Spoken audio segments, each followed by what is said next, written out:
Біреуін мен клейлеп алдым, 1 сантиметр қайырып. Енді екіншісін көрсететін боламын. Жеңнің астына біз түспейді.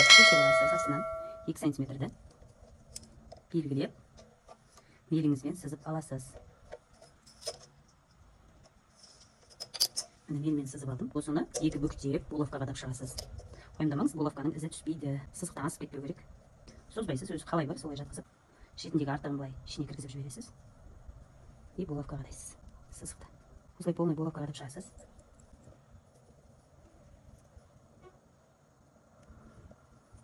Артығына, шетте артық тұрады, соны былай жанына кіргізіп, сосын былай сызған жеріңізден шығып кетпесіне. Жиі-жиі қадай беріңіз, үтіктегеннен кейін алып тастайсыз. Бір басып алып, үтікке алып тастап, қайтадан үтіктейсіз. Болмаса иненің орындары қалып қояды. Бір басқанда қатты баспай, слегка клей шамалы жабысқаннан кейін алып тастайсыз. Үтігіміз қызып тұр ма? Үтігіміз қызып тұр ма? Осы ішкеретін. Бір басасыз, түсі өзгерсе мән бермеңіз. Енді осыны булавкалерін алып тастайсыз. Бәрін шығарасыз. Ізі қалып қойды ғой, ничего страшного. Шамалы ізі қалып қойды, неаккуратный. Енді өсті өтіп жібересіз. Сөздесе, мәмденмен қыздар, это нормально, өзіне қайтып орнына келеді. Полный үтіктеп басталады ке. Өзіңкі болады, міне. Өзі созыла береді, уайымдамаңыз. Клей өзі қатып қалмайды. Енді жеңін тігіп аламыз, біреуін тіктім. Тура осылай тігіп алатын боламыз қазір. 1 сантиметр тігіп, мына жерге закрепка беріп қоямыз. Ол үшін мынаны екіге бүктейміз, ровно қылып. Теп-тегіс қылып, осы жерден 1 сантиметр шов жүргіземіз, закрепка береміз. Міне, екеуінен 0,5 закрепка беріп қоямыз, налып бұл. Кішкене 1 сантиметр болса болды. Закрепка бердік. Енді мына жерге сәл үлкен шов қыламыз, үлкен шовта, міне. Центрі болса, міне осы, мына аралықты. Осы аралыққа шов береміз, чтобы осы жер бүйтіп келіп тұру керек. 1 сантиметрде шов беріп шығамыз.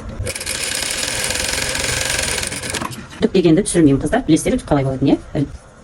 Тең қоятын боламыз. Астын тігіп аламыз. Мынау замок қоятын жер, ішінен екі бүктейсіз, ровно қылып. Екі бүктеп аласыз да, осы жеріні мына угол қылып тігіп жібересіз, майда тігісте. Мен 6 сантиметр төменірақтан тігесіз, я? Узкий қылып. Қашан шамалы закрепите, сантиметр шамалы өткізесіз. Үшбұрыш болды. Мынаны бүйтіп үтіктеп жібересіз. Замокқа, берге замок қоятын болармыз. Қазір бұның астына қайырамыз, мынау арқасы, мынау алды.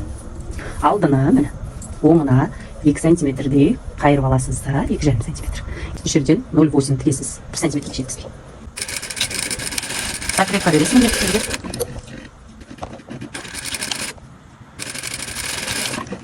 Міне, қайырып алдыңыз, шамал жетпесе ничего страшно, енді бұны аударасыз. Былай и былай, міне. Бұл осылай қалады. Енді арқа жағын тоже солай істеп аласыз. Енді 1 сантиметр тігесіз, бас жағы сәл не болады, мынаған қарағанда сәл жалпақтау болады. Арқасы құйрық жағы жалпақтау болғаны үшін қалай бар, солай жатқызып бүктеп булавкаға дап аласыз. И сосын міне, былай, сонда мына тегіс болады. Мына жер тегіс айырылады сонда міне. Көрдіңіз бе? Осылай. Енді осы жерін закрепка беріп тігіп аласыз. Арқасын алып, аударасыз бұнда тоже. Міне аударып аласыз. Бұрыш-бұрыштарын тоже дұрыстап шайып аласыз. Қайырған кезде қатты іш болу қажет жоқ. Где-то түрттерге қойып қайыра бересіз. Сантиметр шов болады, сантиметрден даже аз 0,7. Закрепкада. Осылай тартып тіге бересіз. Шамалы тартып тігіңіз, чтобы тартқан кезде үзіліп кетпейтін болу керек тігісіңіз.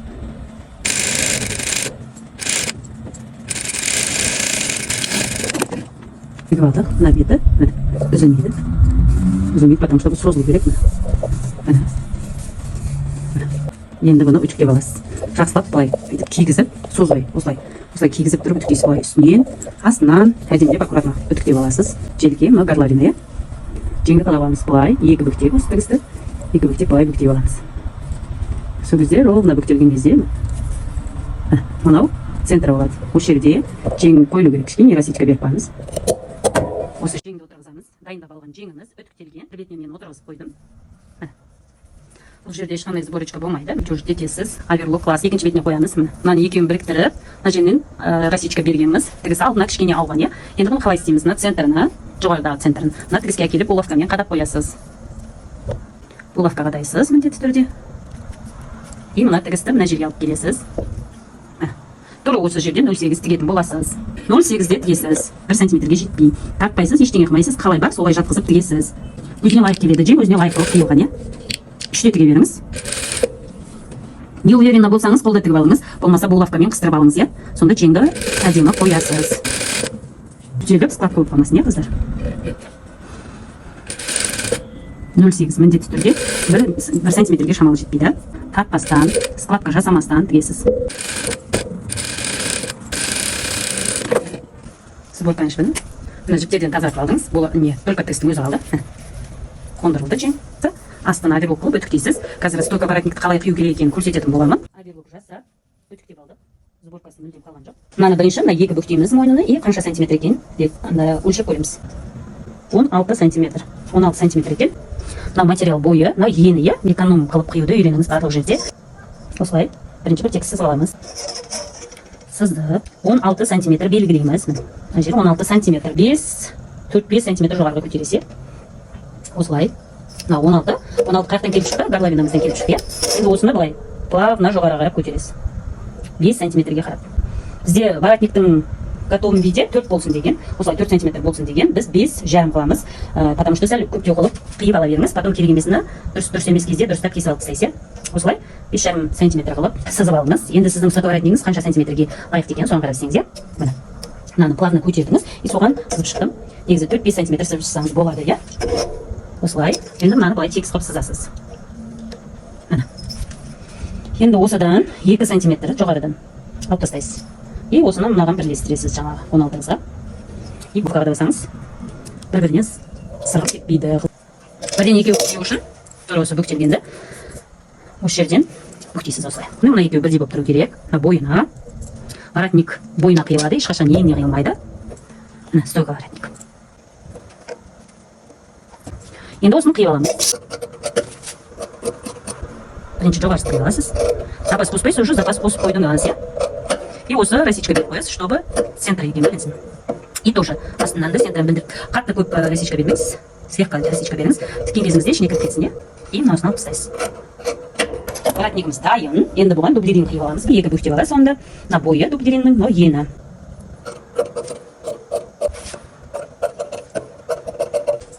Дублеринді алдық. Енді дублеринді қалай жабыстырамыз мен көрсетемін и барып жабыстырып келем. Хорошо, айтып кетейін, иә. Мынау оңы, мынау лицосы. Мынау белгілеген центрлеріміз, иә. Осыны оңына қоясыз. Мынау үші оңы, оңына қойып, бүдірлеп тұрған жағына мата жаққа қоясыз да. Осын қызып тұрған өтікпен жақсылап өтіктейсіз да, жабыстырып келесіз.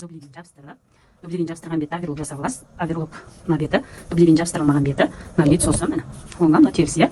Оңына лицосына қойып, центріне қойып, булавкаға қадайсыз. И мынаны бірдей қылып, булавкаға қадап шығасыз. Вот. Енді мына беттен емес, мына беттен тігесіз, дублерин жақтан.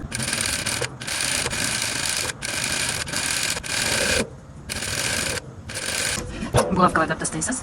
Строчка қою үшін бірінші росичка беріп шығамыз. Әр жеріне. Тігісіне жеткізбей росичка беріп шығасыз. Тігісіне жетпеу керек. Тігісіне тек кетпесін, ашасыз. Дублерин жаққа қайырып 0,1 шов бересіз. Бұны үлкен шовтар тіксеңіз де болады.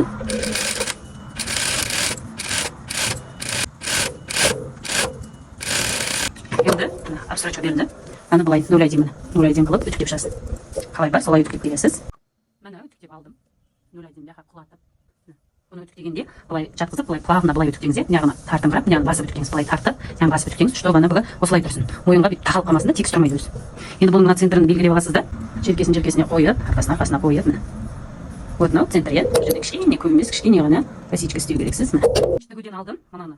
Бізге 4 сантиметр керек, мына жерде 5 сантиметр дұрыстап белгілеп сызбаңыз, иә, 5 болу керек, 5-тен өтіп кетпеу керек. Мынау ұзындау болады, потому что астында түсіп тұрады. Мынаған қажет керек емес, только передний часе осылай кесіп алыңыз.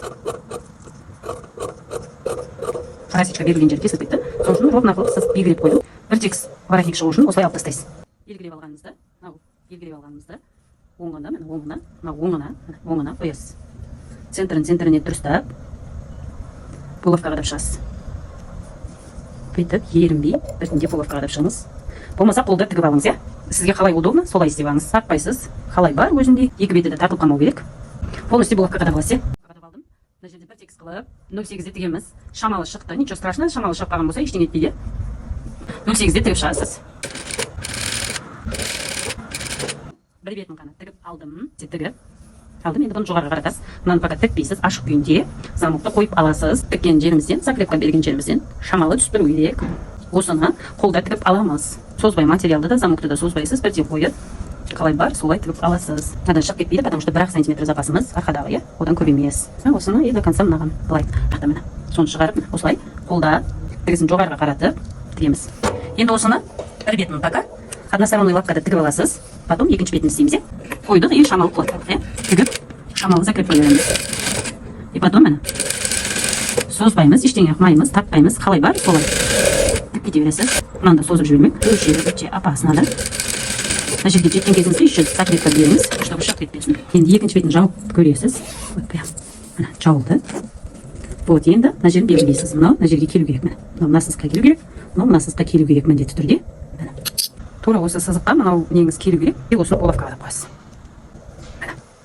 И мына жерден мынау сызыққа келу керек.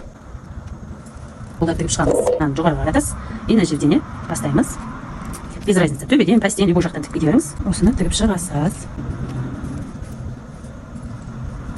Мына жері бір текст болып тұру керек. Еске постоянно айтамын, мына сызыққа келгенде мына бір текст болып тұру керек. Мына бүйтіп, болмаса бүйтіп қалмау керек. Мына бір текст болу керек. Соның үшін осы жерге булавкаға да қоямыз. Бір текст шықсын. Енді осы жерге дейін тігіп аламыз. Аударып тіге беріңіз, ғой.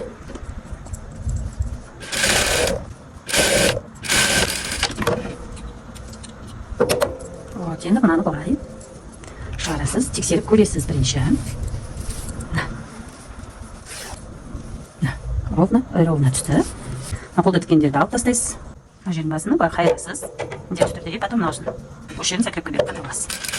Мына артығын алып тастайсыз. Косичка дұрыс, что мына былай қайыру үшін. И осыны мына бетінен тігесіз. Прям за оба тақалу шарт емес екінші беті. По идее, осылай тігіп аласыз. Бірден қылып. Бұл түстірәде. Закрепка беріп осыны тастайсыз. Потом аударасыз. Үшін довольно жақсы шығарасыз. И тоже екінші бетін тоже солай тігіп аласыз. Мына бірте шықты. Потом үтіктеп жібересіз. Қалай бар, солай жатқызып, ұрап жібермей, головка қыстырып шығасыз. Только мына тігісіңіз жоғары қарап тұру керек. Мына тігісіңіз жоғары қарап тұру керек. Головка қыстырып шықты. Енді мына арғынан жүргізесіз. Мына тігістен жүргізесіз. Хорошо? Арықтан шығып кетпей тігіп шығасыз. Үлкен шоқта тіге беріңіз.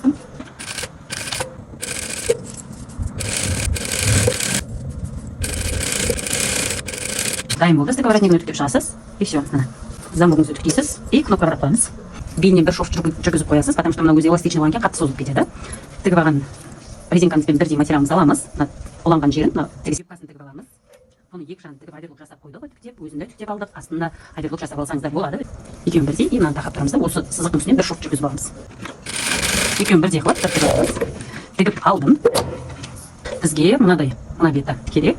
Односторонний лапканың сонысы жақсы. Былай қылып, екеуін бірдей қылып, мына екі тігісті резинкаға тигізбей шов беріп шығамыз. Сантиметр запас шығады. Қақаймыз. И мынаны тартып отырып тігеміз.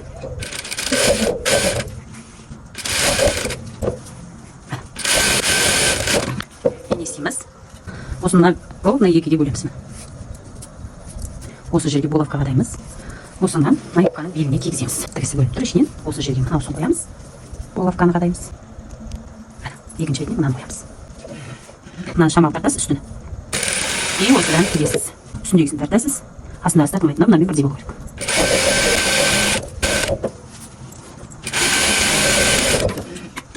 Енді бұны оверлокты осы беттен қыламыз да. Мен сіздерге мына сетканы тігудің бас жағын біразын көрсетемін, потом соңында қалай істеу керек екенін көрсетемін, а то өте көп болады, потому что двойная солнышко, оны тігіп боламын дегенше еріп кетесіз. Былай тігесіз. Мынаның қырына бірдей қоясыз, шығып кетпеу керек.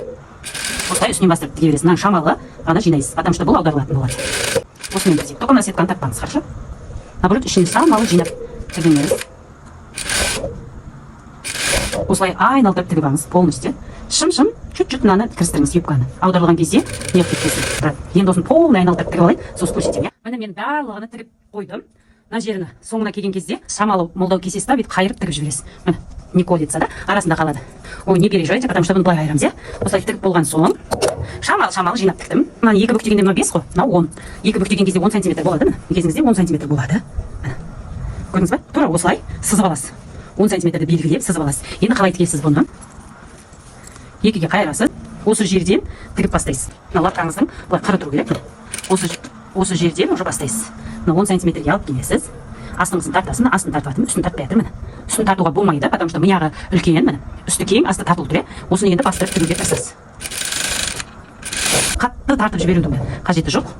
Шамалы тартасыз, үсті шамалы бос тұрады. Алимок қылған жердің үстінен тігіп бастайсыз, осылай. Ровно тігіп кете бересіз, сонда ровно 5 см шов болып шығады. Потому что бізде 10 см қайырылған,